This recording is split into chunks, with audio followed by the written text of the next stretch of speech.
Dear English learners, let's learn English by sense, not by concrete definition.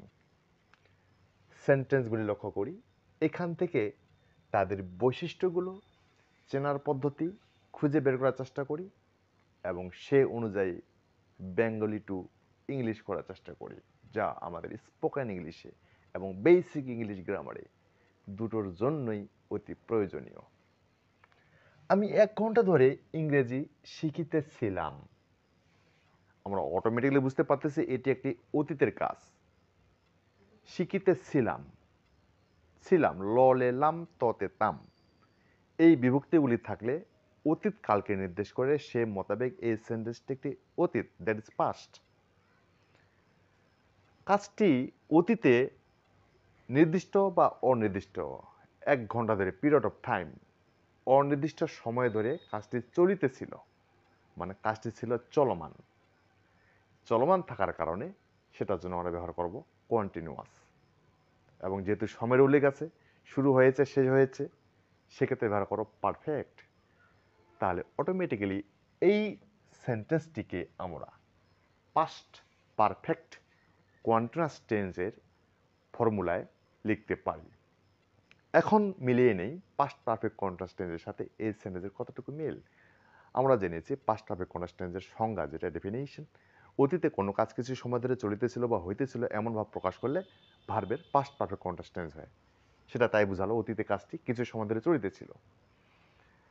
Bangla ক্রিয়া শেষে তেছিল, তেছিলেন, তেছিলাম, তেছিলা ইত্যাদি চিহ্ন থাকবে। এখানে তাই আছে তেছিলাম। তাহলে তেছিল, তেছিলে, তেছিলেন থাকলেই আমাদের পাস্ট পারফেক্ট কন্টিনিউয়াস টেন্স হয়। এখন সেই অনুযায়ী আমরা গঠনটা করব। সাবজেক্টের পরে হ্যাড বিন, ভার্বের বেস ফর্ম, তারপরে আইএনজি। আমরা এর আগে প্রেজেন্ট পারফেক্ট কন্টিনিউয়াস টেন্স পড়েছি, যেখানেও এই যে সময়ের উল্লেখ ছিল এবং সেখানে তেস, তেসি ইত্যাদি চিহ্ন ছিল। এখানে শুধু ল লেলাম ত তেতাম থাকার জন্য পাস্ট হয়ে গেল। মূলত ফরমেশন একই, শুধু একটু পার্থক্য। সেখানে অক্সিলারি আমরা হ্যাভ বিন, হ্যাজ বিন ব্যবহার করেছি, এখানে ব্যবহার করব হ্যাড। সেখানেও আইএনজি যুক্ত করেছি, এখানেও আইন যুক্ত করব। সেখানেও সময় উল্লেখ ছিল, এখানেও সময়ের উল্লেখ আছে। Point of time, since, period of time, for. Point of time, that is কোনো কাজ শুরু হয়েছে কিন্তু শেষ কখন হয়েছে আমরা জানি না, সময়টিকে নির্দিষ্ট করে দেওয়া আছে, সকাল হতে, 1995 সাল হতে, বিকাল হতে। এইরকম পয়েন্ট অফ টাইমের ক্ষেত্রে আমরা ব্যবহার করব সিন্স। পিরিয়ড অফ টাইম, সময়ের ব্যক্তিকাল, শুরু শেষ দুইটা রয়েছে, এটাকে বলবো আমরা পিরিয়ড অফ টাইম। এর জন্য ব্যবহার করবো আমরা ফর।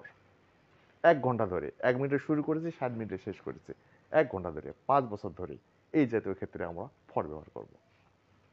তাহলে যদি গঠন সাবজেক্টের পরে হ্যাড বিন ব্যবহার হয়, ভার্বের বেস ফর্ম আইএনজি, তাহলে এর ইংলিশটা জানবো আমরা। আমি 1 ঘন্টা ধরে ইংরেজি শিখিতেছিলাম, তাই লিখব আই হ্যাড বিন, কি করছিলাম, শিখা, শিখা ইংরেজি লার্ন, এর সাথে আইন যুক্ত করতে হবে। আই হ্যাড বিন লার্নিং, কি শিখতেছিলাম, English. I had been learning English, ইংরেজি শিখিতেছিলাম। কতক্ষণ ধরে, 1 ঘন্টা ধরে। মানে সময়টা শুরু এবং শেষ দুইটা থাকার কারণে আমরা এটা ফর ব্যবহার করি, এটাকে বলবো না পিরিয়ড অফ টাইম। তাহলে ফর অ্যান আওয়ার, আওয়ার বলতে ঘন্টা। কৃষকেরা সকাল হতে ধান কাটিতেছিল। কৃষকেরা সকাল হতে, সকাল থেকে ধান কাটা শুরু করেছে, কখন শেষ হয়েছে আমরা জানি না, এটাকে বলবো আমরা পয়েন্ট অফ টাইম।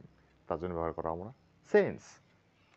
কৃষকেরা, কারা কাটতেছিল, কৃষকেরা, তার জন্য নিয়ে আসবো দ্য ফার্ম থেকে ফার্মার, যেহেতু কৃষকেরা প্লুরাল আছে, আমরা এখানে the farmers. Had been, had been কাটা ইংরাজি কাট, যেহেতু আইন যুক্ত করতে হবে ডবল টি দেব। The farmers had been cutting paddy, PADDY, সকাল হতে, পয়েন্ট অফ টাইম। তাহলে নিয়ে আসবো since morning, since morning. The farmers had been cutting paddy since morning. সে কি 2 ঘন্টা ধরে ইংরেজি পড়িতেছিল?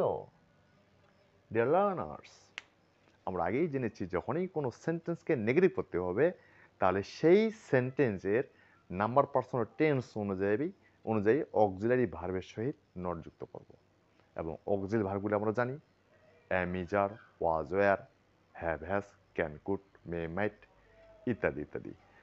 আর ইন্টারোগেটিভ করার সময় অর্থাৎ প্রশ্নবোধক করার সময় সেই সকল অক্সিলারি ভার্ব সাবজেক্টের পূর্বে আমরা ব্যবহার করব।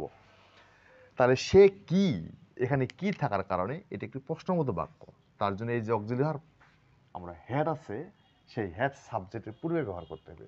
এখানে আরেকটি জিনিস পরিষ্কার করে জানা দরকার, যখনই কোনো ডাবল অক্সিলারি অর্থাৎ যমজ দুইটা ওয়ার্ড মিলে একটি অক্সিলারি অর্থ প্রকাশ করে সেক্ষেত্রে ইন্টারোগেটিভ বা নেগেটিভ করার সময় প্রথমটির সাথে নট যুক্ত হবে এবং প্রথমটি সাবজেক্টের পূর্বে যাবে।